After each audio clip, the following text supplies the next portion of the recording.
I hate myself. I hate the way I let things spiral. How I ignored the warnings. The gut-wrenching discomfort that told me to stop before it was too late. How did I let this happen? How did I become so weak? So desperate for connection that I let my own mind betray me? Every moment replays in my head like a cruel joke, the lingering looks. The warmth of his hand.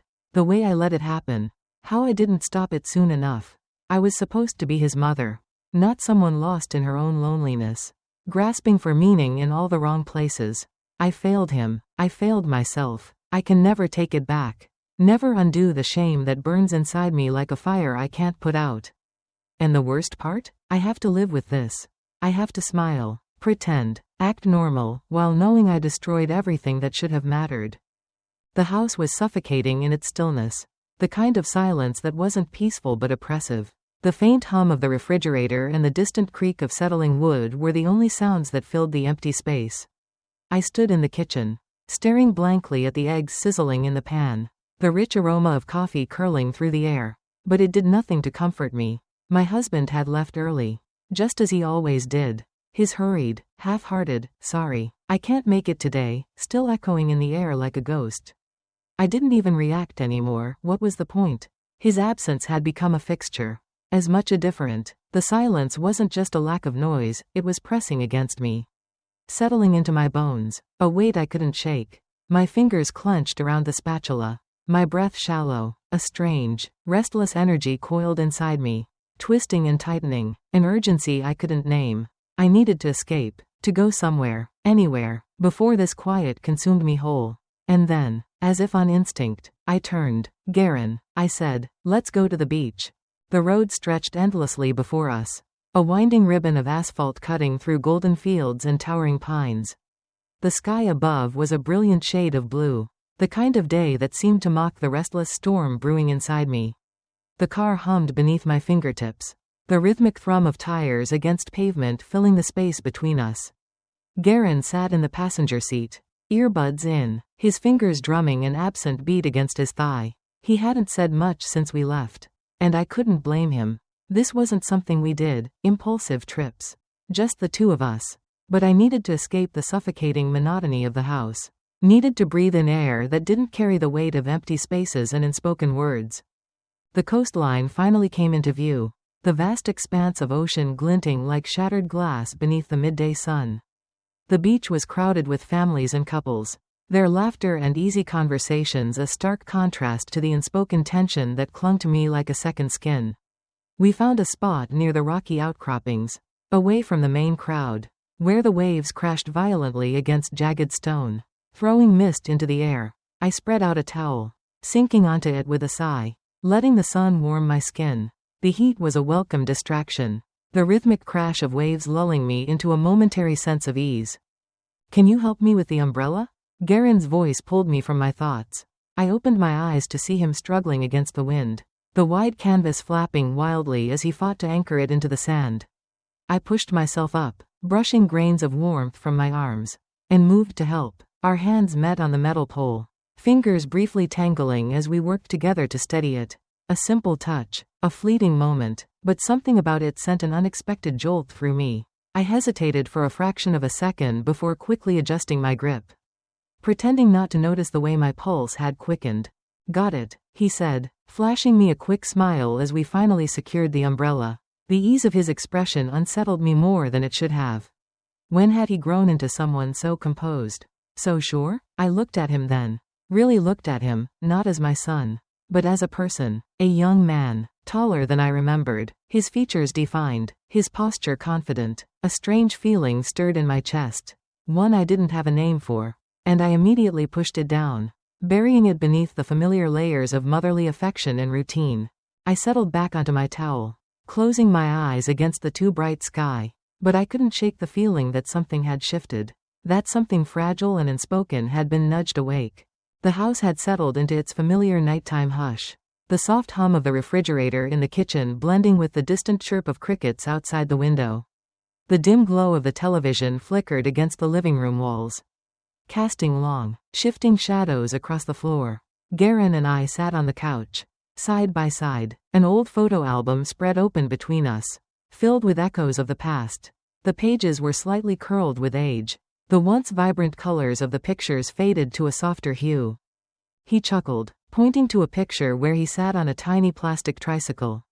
His face smudged with dirt. His gap-toothed grin radiating pure childhood joy. I was a disaster, he said, shaking his head. I smiled, my fingers lightly tracing the edge of the photograph. You were perfect, I murmured, more to myself than to him. We flipped through more pages. The images capturing fleeting moments, holidays, birthdays, summer afternoons that felt endless at the time. And yet, as I looked at them now, they seemed like memories from another lifetime. A life where things felt simpler, clearer, before time blurred the edges of everything. Then, without warning, he leaned in and pressed a kiss to my cheek. It was a small thing, barely a whisper of contact. But the moment it happened, the air in the room seemed to shift. Something tightened in my chest. A strange breathlessness overtaking me as my mind scrambled to process what had just happened. His lips had lingered just a second longer than I expected, long enough for a chill to race down my spine.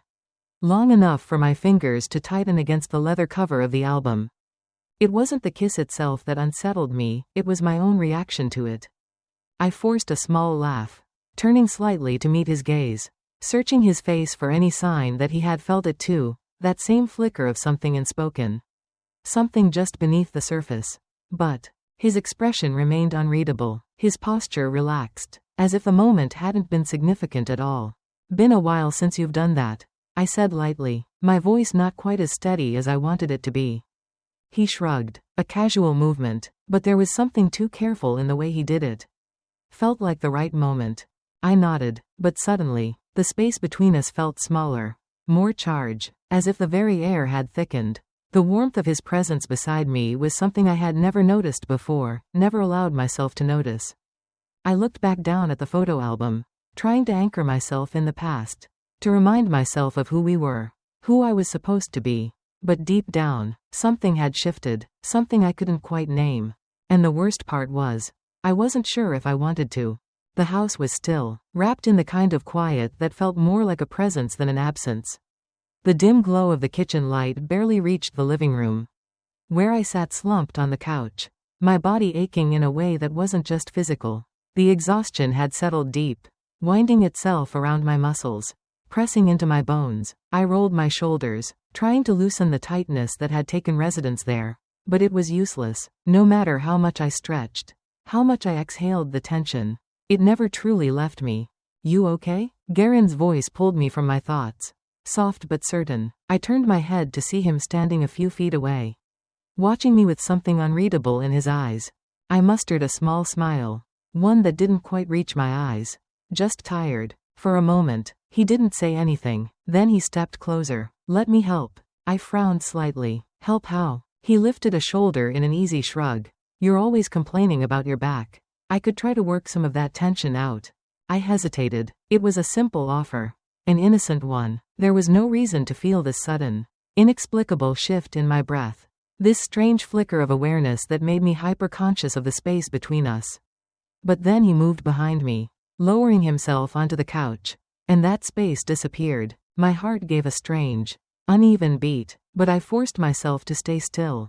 This was nothing, just a normal, kind gesture. I exhaled slowly. Okay, just don't break me.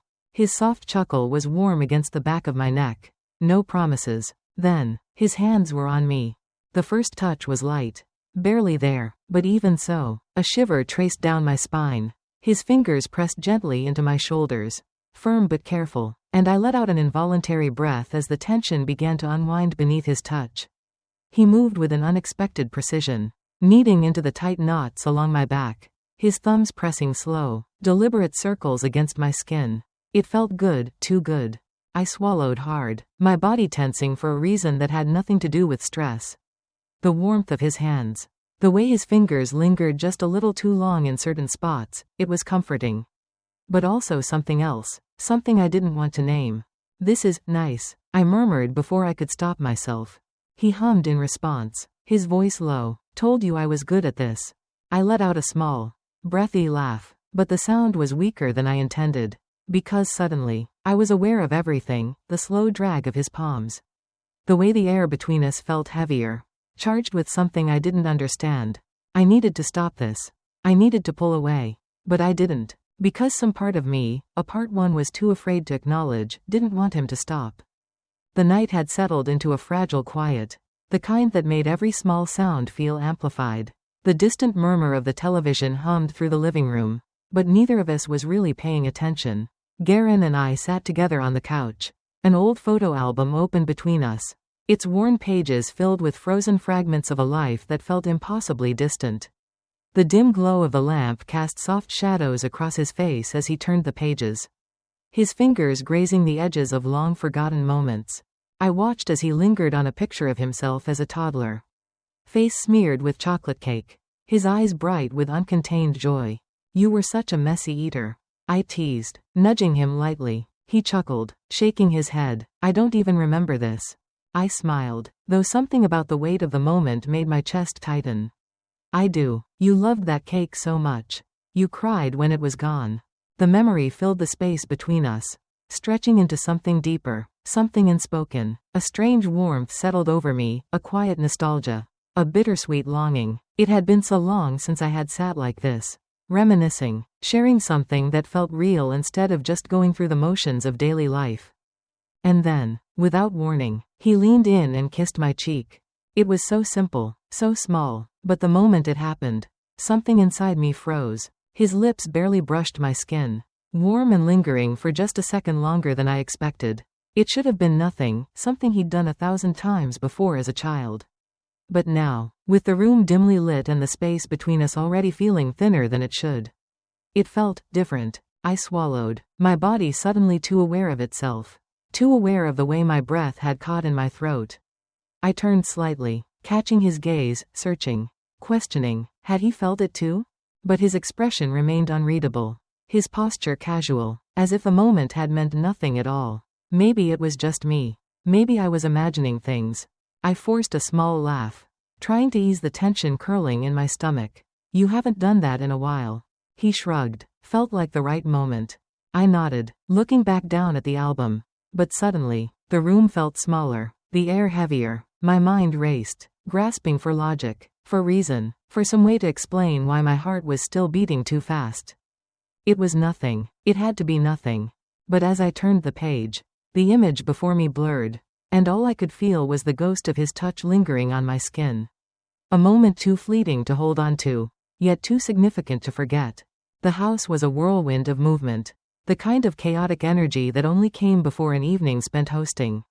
I was already overwhelmed, vacuuming, scrubbing countertops, setting the table, trying to create the illusion of order in a home that always seemed to rebel against it. Garen had been helping, and for once, I was grateful for the extra set of hands.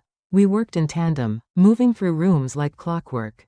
The silence between us companionable but weighted by something I didn't dare name. By the time we were done, the house finally looked presentable. But we were both a mess, hair clinging to damp foreheads, clothes sticking to our skin, covered in dust and sweat. I wiped my forehead, sighing, feeling the exhaustion settle deep into my limbs. "We should have cleaned ourselves first," I muttered, shaking my head as I looked at the two of us in the hallway mirror. Garen smirked, running a hand through his damp hair. "Yeah, we look like we crawled through a construction site." On impulse, before I could second guess myself, I grabbed his wrist and tugged him toward the bathroom. "Come on, let's rinse off." He hesitated in the doorway, raising an eyebrow. "Together?" I rolled my eyes. "Clothes and all. Just a quick rinse. That way, we clean up, and so do our clothes." For a second, he didn't move, as if he were considering something, and I felt an unexpected tightness in my chest. But then he shrugged. "All right." I turned on the shower, the water bursting to life in a cascade of icy droplets before quickly warming. Without giving myself time to think, I stepped under the spray, still fully dressed. The cold was a shock at first, but it was refreshing, washing away the sweat and grime of the day. I ran my fingers through my hair, letting the water soak through the fabric of my shirt, feeling oddly free in the absurdity of the moment. Then, Garen stepped in beside me. I hadn't anticipated how small the space would suddenly feel, how close we would have to stand. The water soaked through his clothes instantly, his dark hair dripping as he ran a hand through it. laughing at the sheer ridiculousness of the situation. I laughed too, shaking water from my arms, pretending that nothing about this felt strange, pretending I didn't notice the way the air between us shifted in some unspoken way. This is ridiculous, he chuckled, tilting his head back as the water ran over his face. Completely, I agreed, my voice lighter than I felt. But then there was a moment, a pause in the movement. A beat too long in the air between us. The sound of the water drowned out everything else. But I could feel it. The weight of something neither of us acknowledged but both of us felt. I should have stepped out then. I should have walked away. But for just a second too long. I didn't. The house was impossibly quiet that night. The kind of silence that felt deliberate. As if it were holding its breath. The television flickered softly in the background, its low hum filling the air. But neither of us were really watching. Garen and I sat on opposite ends of the couch. An unspoken weight between us. Thick like a fog neither of us wanted to acknowledge. The lights were dim, the world outside swallowed by the darkness. And yet the space between us felt small. Suffocating. I shifted, trying to focus on the movie playing on the screen. But the images blurred together. My mind too tangled in itself to absorb any of it. Something had changed in the past few days. Something subtle yet undeniable. It was in the way his eyes lingered on me a second too long. In the way my pulse reacted when his arm brushed against mine. Then he shifted, turning slightly so that he was facing me. Mom. His voice was soft, careful, but there was something behind it, something that made my breath hitch. I swallowed, forcing myself to meet his gaze. What is it? He hesitated, his fingers gripping the fabric of the couch like he was grounding himself.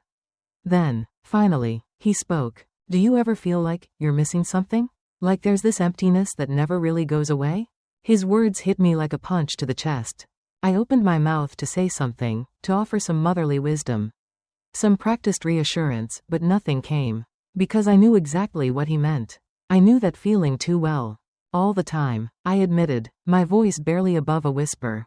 He exhaled slowly, his gaze searching mine, and in that moment, the silence between us felt louder than anything I had ever heard. The weight of everything that had gone unsaid, everything we had ignored, pressed down on us with terrifying clarity. Before I could think, before I could process what was happening, he reached out and took my hand.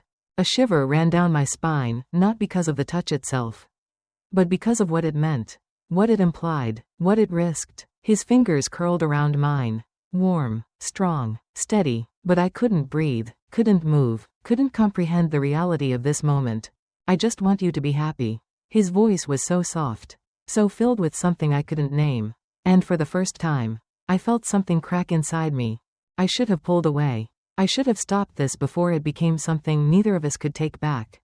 But for one breath, for one impossible second, I let myself stay there. Fingers entwined, heartbeat hammering against my ribs. Then reality slammed back into me like a crashing wave. I yanked my hand away, jumping up from the couch as if I had been burned. I should check on the laundry. I blurted, my voice shaking. And then I fled, leaving behind the suffocating weight of a moment that could never happen. The night stretched long and restless. The kind that made sleep feel impossible. I stood on the back porch, staring into the darkness, the cool night air pressing against my skin. But it did nothing to ease the fire burning beneath it. The stars hung in the sky, distant and untouchable, and for the first time in a long time, I envied them, their stillness, their certainty, their distance from the tangled mess of human emotions. The events of the night replayed in my mind on an endless loop, Garen's words. The warmth of his hand around mine. The unbearable pause before I had ripped myself away. My fingers twitched at my sides, as if they could still feel the ghost of his touch. I shouldn't have let it happen. I shouldn't have let it get this far. The screen door creaked open behind me, and I didn't have to turn to know it was him. His presence was something I had started recognizing without even needing to see him. For a long moment, neither of us spoke. He came to stand beside me, close enough that I could feel his warmth in the cool night air. Close enough that the weight of what had been left unsaid thickened between us like an invisible wall.